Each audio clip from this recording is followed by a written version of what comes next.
Aloha. This is Bruce. Anyway, I'm a I lived in Hawaii for over 33 years, and it's getting real expensive there, and the crime is getting bad. And I'm just giving you a little bit of feedback here that's so you know, Hawaii is a beautiful place, a lot of beaches. The weather is good, the restaurants are good.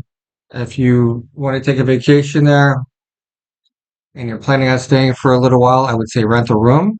Maybe go to Craigslist and check it out. Um, anyway,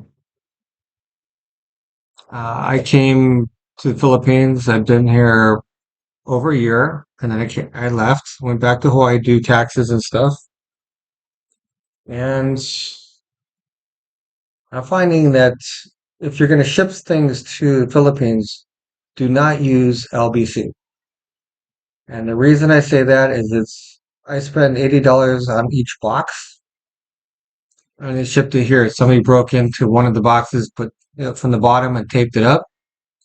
And it's cheap to get the stuff here, but then people were going to steal your stuff. I mean, they got pans, they got some iron casts that I had. So I don't recommend using LBC. Find another route to use. And I think a safer route. One box they didn't touch, thank God. Anyway, if you're coming to the Philippines, you need to know many things. Example, you meet somebody here. I met my wife on Facebook and we talked every day for almost the whole time during COVID. We had a connection, we had a chemistry. So I came here when they opened the borders up, February 20 of 22, got married in October, and I'm happy. But as I said, I had to go back because in 2023 I had to file taxes. So, and that you got to get an ITIN number, ITIN, I believe it is, from the IRS. That takes time. So the culture over here is good, but when you marry the wife, when you get married to let's say you're going to marry the wife or you have your girlfriend, you got to realize that the way that the Filipinos are raised here, it's like the Indians. You take care of your parents, you take care of your relatives, you take care of their extended family. You're not just marrying the woman. It's not like in the US where, oh, I'm marrying her. Father belongs in a nursing home because he's like not able to take care of himself, or the grandmother or whatever. It's different in the Philippines. They take care of their parents, they take care of their siblings, they work hard to take care of their family. And this is something that's a good thing.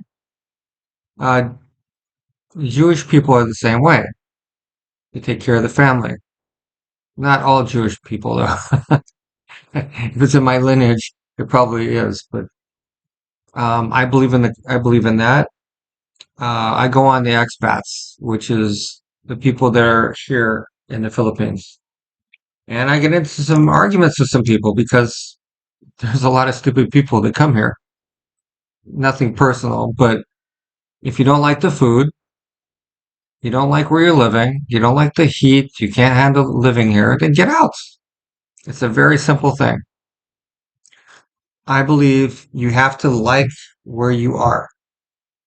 If I came to the Philippines and said, "Oh, I can't stand the food over here. None of it's good. I don't want to eat any of this food." I wouldn't be living here and moaning and complaining, right?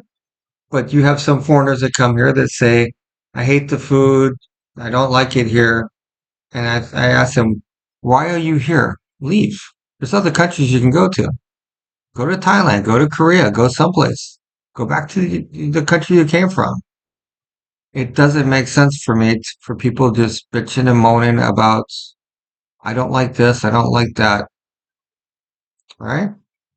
You're going to find a lot of foreigners here. They're alcoholics. 8 o'clock. I mean, we went on a Sunday morning. We were getting some Mexican food. The guy's drinking a beer. Another guy is drunk. They drink. A lot of foreigners are here drinking. They're retired and they just drink. I don't know why they need to drink so much, but it's not my business. That's their life. I just don't agree with that. But, anyway, I'm just letting you know there's a lot of things here that are different from US. Um, you look at the showers, the bathroom, the CR, the comfort room, as they call it here in the Philippines. The toilet, the shower, everything's kind of connected, same place. So you see water all over the place. It doesn't really matter. It's the same in Taiwan. Bathroom is like that. Here they use a sprayer for your butt. You know, they don't flush toilet paper, or very rarely flush toilet paper because they say it clogs up the system. I mean, yeah, I'm sure you're going to do it a few times anyway.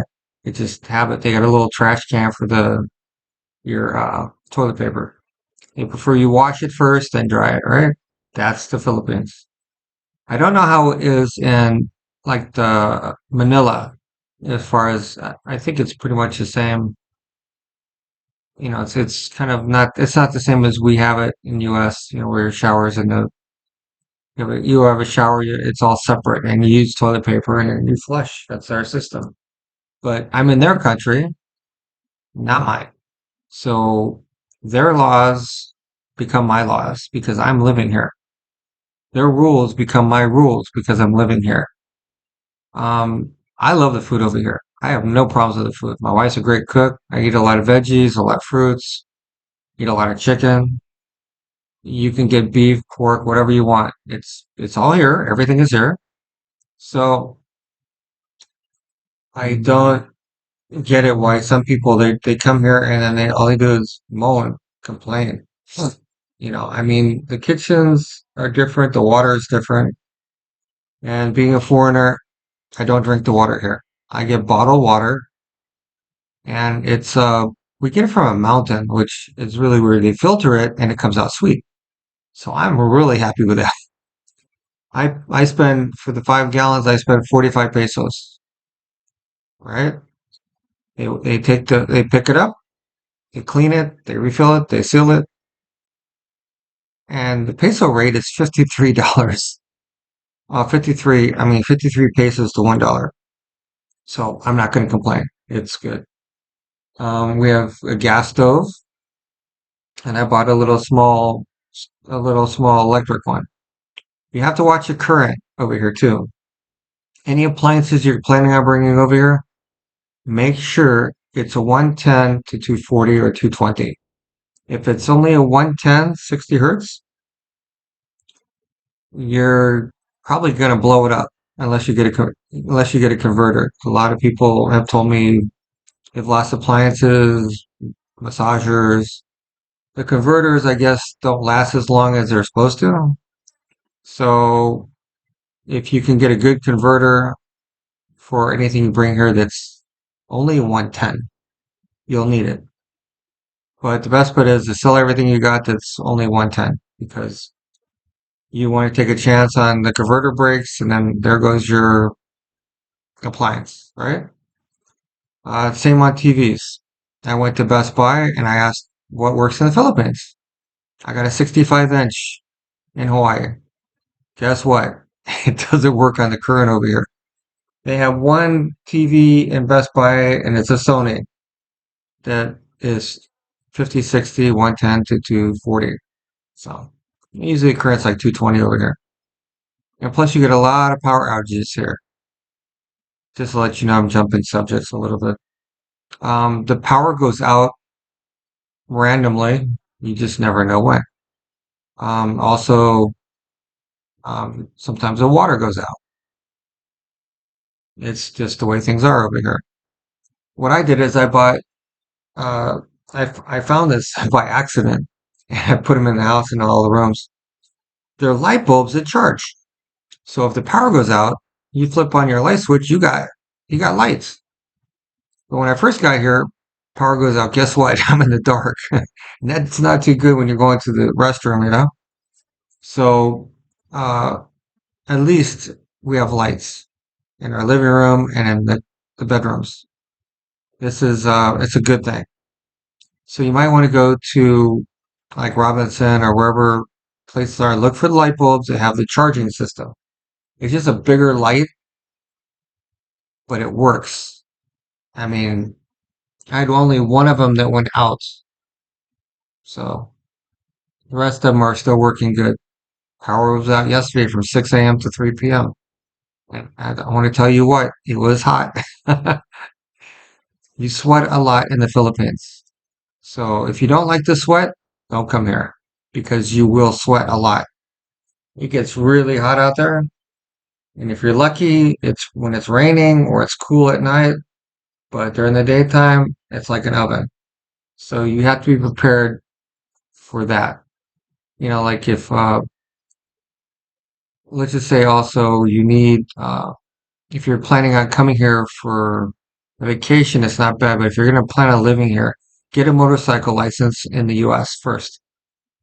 Otherwise, when they interpret your driver's license, like they did mine, I was good for a car, no motorcycle. I was driving a scooter for, I don't know, maybe 7 months. I found out from my relative, hey, you have to get the motorcycle. It's not on your license. So if I would have got pulled over, I would have been in trouble. So, and I was thinking like I'm covered. So the thing is, I went here and it's money goes out everywhere. To get the license, you got to go to the driving school and you got to pay them. And then after you get that done, then you got to go get a medical certificate, which is not that hard. It's usually by the places you get your license. But there's some people in there that are not so friendly. And then they schedule you for another day and you take a test on the computer. And after you pass that test, then you get a new license. I think I paid like 600 pesos for the license or the test. I don't know. It's just a lot of money goes out for all this stuff. Because you got to pay for the medical exam and all this, everything. Everything costs money. So I think, and then I'm good. So just make sure you're wearing a helmet because they do stop randomly. Some places, I just happened to see it when I came back. They're pulling people over that didn't have helmets on. It's a law over here, but there's a lot of people. You'll see like 5 people on a moped, I mean, scooter. Little babies, everything. It's not like where I'm from, US, you can't do that. Here, you can do that. You have kids on the back, on the front, and the seat. So I guess that's it for this one. I'll go into more subjects later in another one. Anyway, just know that it's a good place. I mean, but like any place, you're gonna have good and bad people everywhere, right? Okay, I'll say aloha and good night.